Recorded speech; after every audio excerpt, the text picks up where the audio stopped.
सभ्यता का जन्म नदी के किनारे पर हुआ।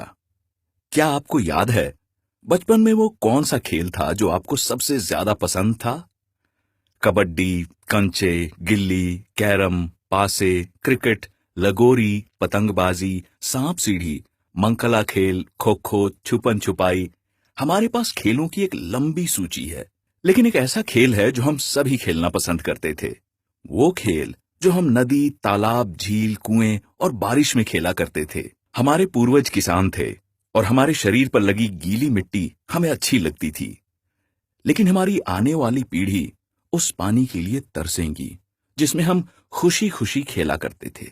आपको यकीन नहीं होगा, पानी की कमी के चलते महाराष्ट्र के लातूर जिले में टकराव को नियंत्रित करने के लिए धारा 144 लगाई गई थी।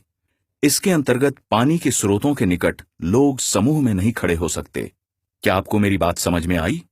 थोड़े समय में वो जगह जहां हम मस्ती से खेला करते थे लड़ाई का मैदान बन जाएंगे, जहां शहर के लोग पानी के लिए लड़ाई करेंगे। हम इस तथ्य से कैसे इनकार कर सकते हैं, आने वाले समय में राज्य और देश आपस में लड़ाई नहीं करेंगे। क्या हमारे पूर्वज जानते थे कि हमें पानी को खरीदना भी पड़ेगा? क्या उन्हें यकीन होता? लेकिन आज ये बात सच है। इसी तरह से पानी के लिए विश्व युद्ध की संभावना भी है। पानी की समस्या चक्रवात या भूकंप जैसी प्राकृतिक घटना नहीं है। क्या हम इसके लिए जिम्मेदार हैं? पेड़ों की जड़ें नदियां और धाराएं बनाने के लिए पानी को सहेजती है। अगर हम पेड़ों को काट दें तो बारिश का पानी कहां जाएगा? समुद्र में, जहां वो किसी काम का नहीं रहेगा। गोदावरी नदी का जल स्रोत सूख चुका है। 40% कृष्णा नदी उजाड़ हो चुकी है। गंगा नदी कितने समय तक बारहमासी रह पाएगी पता नहीं। कावेरी के बारे में तो आप सब जानते ही हैं। वर्ष 1989 में 22 नदियां प्रदूषित थीं, लेकिन आज ये संख्या बढ़कर 302 हो चुकी है। इस सूची में झीलें और तालाब शामिल नहीं हैं। भारत की आजादी के समय प्रत्येक नागरिक के लिए 100 लीटर पानी उपलब्ध था, लेकिन आज ये घटकर 30 लीटर हो चुका है। पानी के संसाधनों के बिना 83 प्रजातियां लुप्त हो चुकी हैं। क्या हम ये कह दें कि हमारे गरीब किसान का 84वां नंबर है? अभी तक 2 लाख। मुझे क्या फर्क पड़ता है अगर खेती ना रहे तो? क्या बस यही बात है? हमें अपनी बुनियादी जरूरतों के बारे में सोचना होगा। जैसे किसी जमाने में हम टमाटर निर्यात करते थे, लेकिन आज हम चीन, नेपाल और नीदरलैंड से इसका आयात करते हैं। यही हाल गेहूं और आलू का है। तो कीमतें क्यों नहीं बढ़ेंगी? इसी तरह से पानी के कारण भी नई समस्याएं पैदा हो रही हैं। अब आपको समझ में आया, पानी की समस्या किसी और की समस्या नहीं है। यूनिसेफ की रिपोर्ट कहती है कि वर्ष 2040 तक 60 करोड़ बच्चों को पीने के पानी की समस्या का सामना करना पड़ेगा।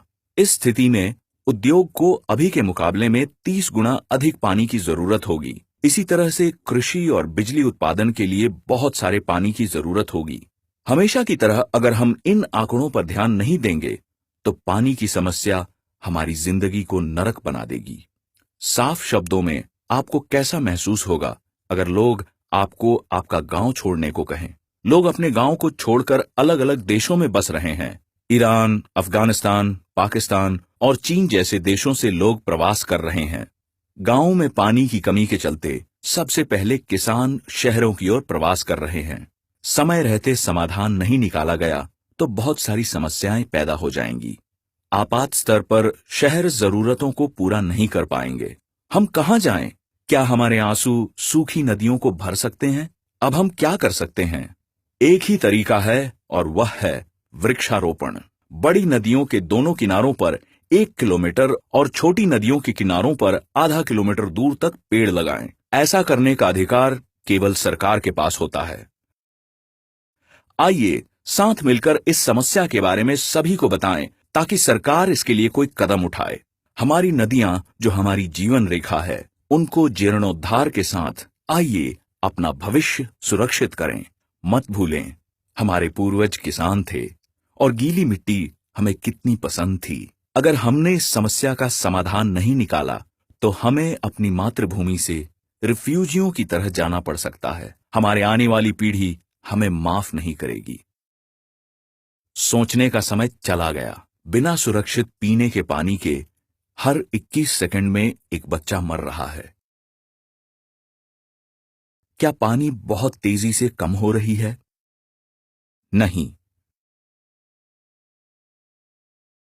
This is a campaign to raise awareness that our rivers are depleting. Everyone.